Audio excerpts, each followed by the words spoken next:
Hello students, today we will be discussing about the valence shell electron pair repulsion theory. On the basis of this we will be explaining some geometry of the molecule.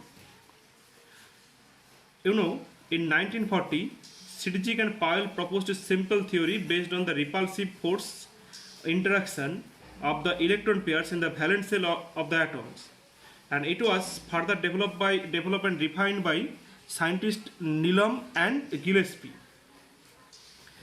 Okay, so actually Needham and Gillespie, they suggested that the shapes of the molecule can be determined by the number of electron pairs, bonding as well as the non-bonding electron pairs in the valence shell of the central atom.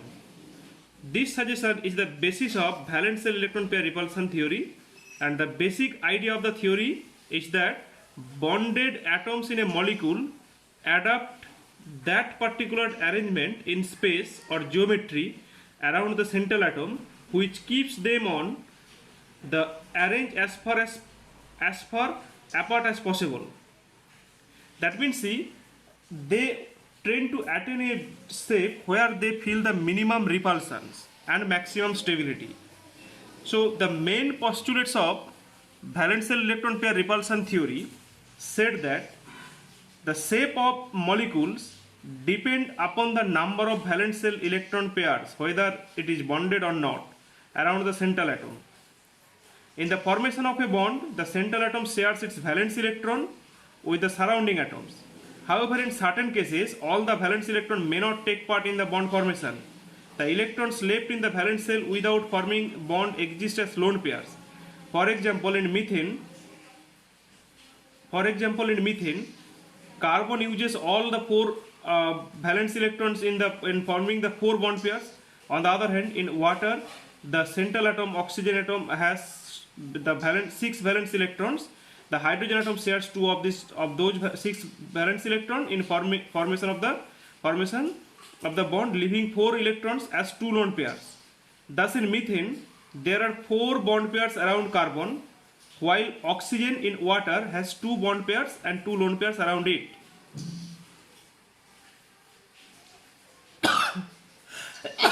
Extremely sorry. Electron pairs in the valence shell tend to repel one another because their electron clouds are negatively charged. The third postulate said that the electron pairs tend to occupy position in a space that minimizes the repulsion. Therefore, they try to stay as far as apart possible to acquire a state of minimum energy or maximum stability. The valence shell is taken as a sphere with the electron pairs localizing in the spherical surface at maximum distance from one another. Fifth postulate said that the electron pairs in multiple bonds are treated as a single unit like single electron pair. In other words, the two or three electron pairs of a double bond or triple bond respectively are considered as a single super pair equivalent to single electron pair. Now, repulsion between lone pair and lone pair will be greater than that of the lone pair bond pair, greater than that of the bond pair bond pair. Okay, the presence of lone pairs in addition to bond pairs will result in certain distortion in the regular geometry of the molecules. Repulsive forces decreases sharply with the increasing angle between the electron pairs, and they are strong at 90 degree, weaker at 120 degree, and weakest at 180 degree. Okay, so we can say that the main theory here, the lone pair repulsion is greater than that of the lone pair bond pair, greater than that of the bond pair. Now we will be describing here some shapes of the molecule. You know that the number of lone pair can be determined from the hybridization number. From hybridization number, if you actually subtract the number of monovalent and divalent atom, then you will get that how many lone pairs are there. In BF2 molecule, you can see that there are the two bond pairs. So the two bond pairs, if they remain 180 degree apart and the hybridization is sp here, so that they will feel the minimum repulsion and maximum stability. That's why the BFT molecule is linear. You can see this one. Now, next one you see that the BF3 molecule is boron is having hybridization sp2 and there is no lone pair, so that the three bond pair will remain 180 degree apart from each other. and that's why its shape will be trigonal planar. Next is coming here the PCl5 molecule, and phosphorus is having here hybridization sp3d. Now there are the three equatorial bonds which will remain 120 degree apart from each other, and the two axial bonds, and that equatorial and axial bond angle will be 90 degree. Here one thing you have to keep in mind, this bond pair is facing maximum repulsion with this bond pair, and this bond pair.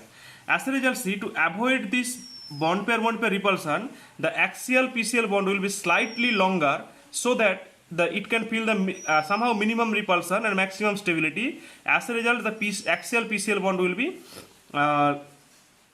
slightly longer than that of the equatorial PCl bond.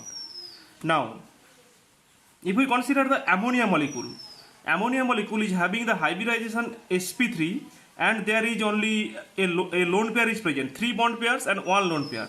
And you know that the lone pair bond pair repulsion is greater than that of the bond pair.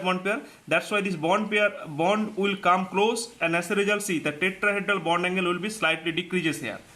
Now, you know that due to the presence of this lone pair, the structure will get distorted here, and the bond angle also will be decreases from the ideal tetrahedral bond angle 109 degree 28 minutes to 107 degree. So this is, and the shape of the molecule will be pyramidal. And you see, if we consider the lone pair will not be visible, so that the shape will be just like a pyramidal shape. Now, if we go to the SF4 molecule, there will be 1 lone pair and 4 bond pairs. And here the lone pair and bond pair may be present at the equatorial position as well as the axial position, and the structure will be set as the seesaw structure. Another molecule, ClF3, hybridization of the chlorine is actually sp3d, and having the 3 bond pair and 2 lone pair. Now the question is that where the lone pair will be present. If the lone pairs are at actually, we can show that the 3 conditions here. If you consider that the 2 lone pairs are present at the equatorial positions, then 2 lone pairs on equatorial positions, repulsion at 90 degree, lone pair repulsion will be 0, because they remain 180 degree apart each other. And the lone pair bond pair, how many lone pair bond pair repulsions are there? 1, and then 2, 3, and as well as the 4 lone pair bond pair repulsion is there. And BP repulsion, there will be BP repulsion 2, this bond pair and this bond pair, this bond pair and this bond pair. Now if we consider the second cases, see, there will be 1 lone pair repulsion, and the lone pair bond pair 3 repulsion will be there, and the lone pair bond pair 2.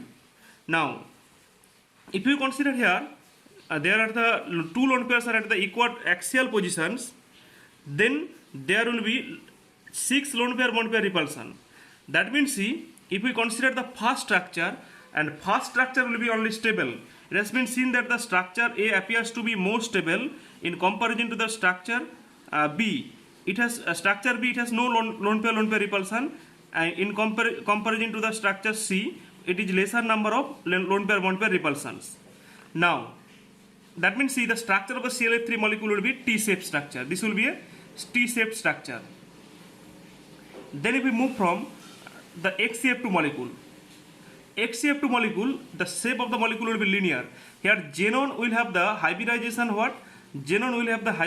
here sp3d with the 3 lone pair and 2 bond pair. If the 3 lone pairs are situated at the equatorial position, then there will be no lone pair repulsion, and it will give the molecule a maximum stability. As a result, this structure will be stable and it will be a linear in shape. So XCF2 molecule is linear, we can consider here. Against the XCF4 molecule, xenon have the hybridization their sp3d.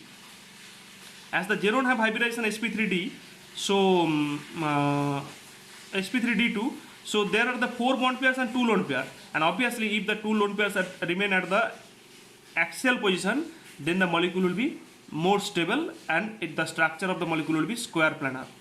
And that's all about the valence shell electron pair repulsion theory and the shape of the molecule. I hope that this will help you to understand these things, and if you have any query, please let me know in my personal WhatsApp number. That's all. Thank you.